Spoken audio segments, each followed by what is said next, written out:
Vivemos em um tempo em que a palavra liberdade é repetida como um mantra. Acreditamos que somos donos de nossas escolhas, que caminhamos sem correntes e que decidimos, sozinhos, os rumos de nossa vida. Mas será que isso é verdade? Ou será que estamos diante de uma ilusão cuidadosamente construída? Há quase 2 séculos, o filósofo Goethe escreveu que não há ninguém mais escravizado do que aquele que falsamente acredita estar livre.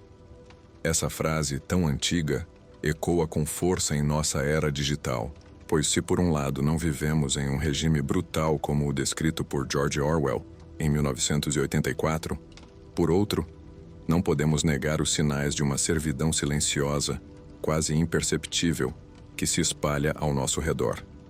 Orwell imaginou um mundo dominado pela vigilância, pela violência explícita, pelo medo constante de um governo que oprime e controla cada pensamento. Essa é uma forma de tirania clara, visível, que desperta resistência. Mas existe um outro tipo de opressão, mais sutil e talvez mais perigosa.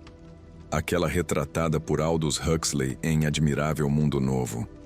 Nessa visão, não são as correntes ou as prisões que controlam os indivíduos. É o prazer. São os estímulos constantes que alimentam a mente, criando uma sensação de satisfação artificial. Em vez de censura dura e repressão violenta, há distrações intermináveis, confortos sedutores e recompensas que nos fazem aceitar de bom grado a própria servidão. É nesse ponto que surge a questão fundamental. Estamos realmente vivendo em uma sociedade livre ou fomos aos poucos condicionados a acreditar que o prazer substitui a liberdade?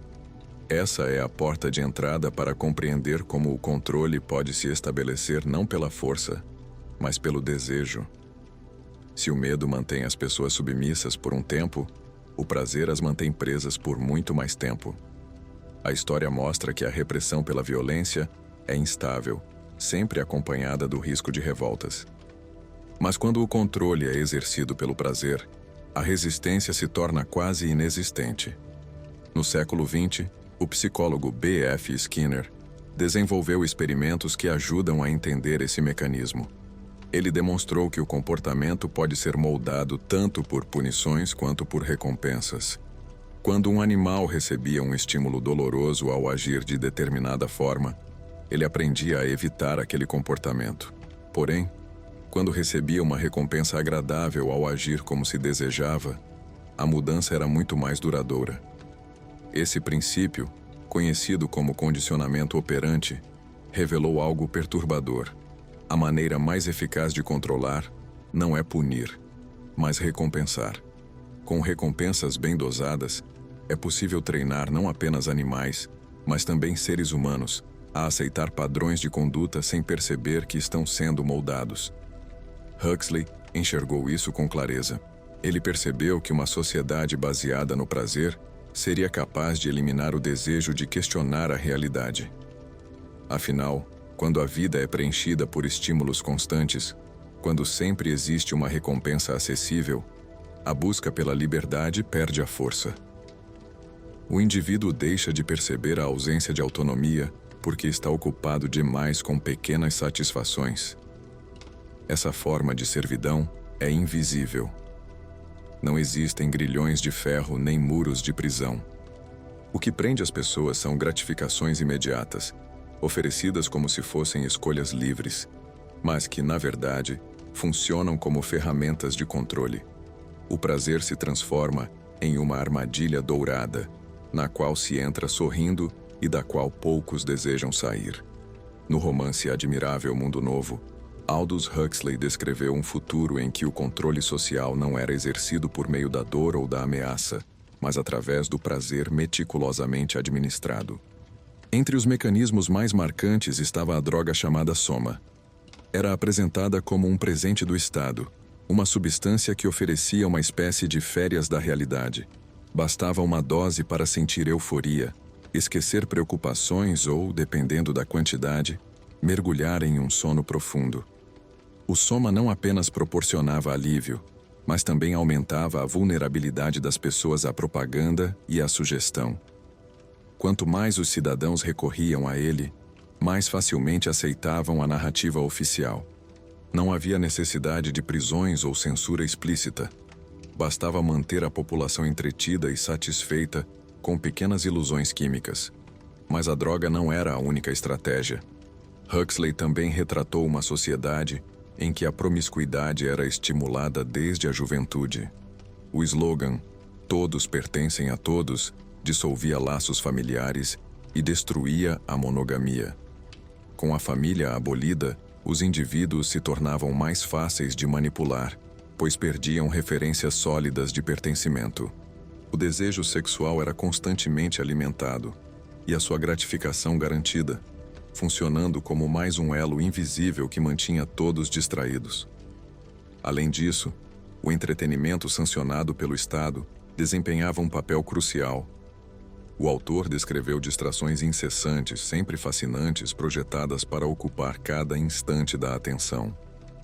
O objetivo era impedir qualquer espaço para reflexão crítica. Se as pessoas estivessem sempre ocupadas com prazeres fáceis, não haveria tempo para pensar na própria condição. Esse campo de concentração sem muros, como Huxley o imaginou, era eficiente justamente por ser agradável. Não havia resistência organizada, pois ninguém sentia estar aprisionado. A prisão era invisível, construída a partir daquilo que parecia satisfazer os desejos humanos mais básicos. Ao observarmos nossa própria realidade, é impossível não reconhecer as semelhanças com o mundo que Huxley antecipou. Se no livro o soma era usado para criar uma docilidade permanente, hoje vemos uma multiplicidade de substâncias químicas e artificiais que cumprem papel semelhante. Estima-se que milhões de pessoas dependam de medicamentos psicotrópicos para enfrentar a rotina, enquanto crises como a dos opioides revelam a dimensão do problema em várias partes do mundo. No entanto, não são apenas as drogas que produzem esse estado de anestesia coletiva. A tecnologia desempenha um papel central nesse processo. Os smartphones, por exemplo, funcionam como extensões do corpo, distribuindo estímulos constantes em forma de notificações, vídeos, imagens e atualizações.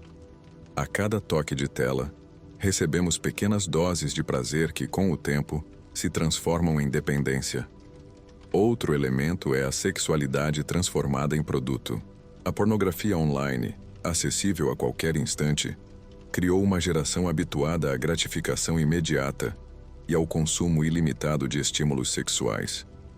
O que antes era restrito a contextos íntimos tornou-se parte da economia digital, moldando comportamentos e reforçando a lógica do prazer como substituto da liberdade.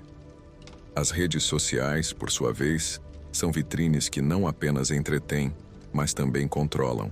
Cada curtida, cada comentário, cada vídeo recomendado atua como um reforço positivo que condiciona nossas escolhas. A promessa de conexão se revela, muitas vezes, como uma forma de vigilância voluntária, em que entregamos informações pessoais em troca de aprovação momentânea. Esse conjunto de distrações incessantes cria um cenário em que a reflexão crítica é constantemente abafada. O tempo que poderia ser dedicado à busca pela verdade é consumido em maratonas de entretenimento, em fluxos intermináveis de notícias superficiais e em conteúdos que, no fim, servem mais para alienar do que para esclarecer. Assim, aquilo que parecia ficção de um futuro distante se torna cada vez mais próximo da nossa experiência cotidiana. E quanto mais aceitamos esse estado de coisas, mais difícil se torna distinguir prazer de servidão. Chegamos a um ponto em que a grande questão não é apenas se somos livres, mas se realmente desejamos ser. Muitos preferem a segurança de uma rotina previsível, abastecida por prazeres fáceis, a enfrentar as responsabilidades que a verdadeira liberdade exige. Essa escolha silenciosa abre espaço para que engenheiros sociais, corporações e governos construam, pouco a pouco, um sistema em que a servidão é aceita com naturalidade. Enquanto em épocas passadas as correntes eram visíveis, hoje elas assumem formas sutis. O entretenimento constante, as substâncias que anestesiam a mente, a promessa de conexões virtuais e a gratificação imediata se tornaram as grades de uma prisão invisível. Nela, A maioria caminha sorridente, convencida de que está no auge da autonomia. Huxley alertou para essa possibilidade ao imaginar um mundo em que os homens seriam domesticados não pela dor, mas pelo prazer. E quanto mais olhamos para a nossa realidade, mais percebemos que seu aviso não era apenas uma ficção literária, mas uma profecia sobre o caminho que a humanidade poderia seguir. O perigo não está apenas no controle externo, mas na aceitação interna. Quando o indivíduo se conforma em trocar sua liberdade por conforto, quando se torna um escravo feliz, ele abre mão daquilo que o torna verdadeiramente humano.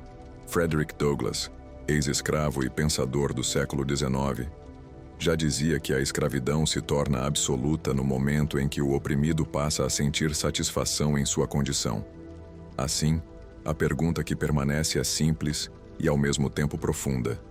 Diante de tantas distrações, queremos a liberdade ou apenas o prazer? Se a resposta for a segunda, não haverá necessidade de tiranos declarados, pois cada um terá escolhido por si mesmo as correntes douradas que o prendem. A sobrevivência da liberdade dependerá, portanto, daqueles que ousarem resistir ao conforto enganoso, que decidirem olhar além das recompensas fáceis e escolherem a difícil, mas nobre, tarefa de permanecer livres. Pois, no fim, não é apenas a liberdade que está em jogo, mas a própria essência da humanidade.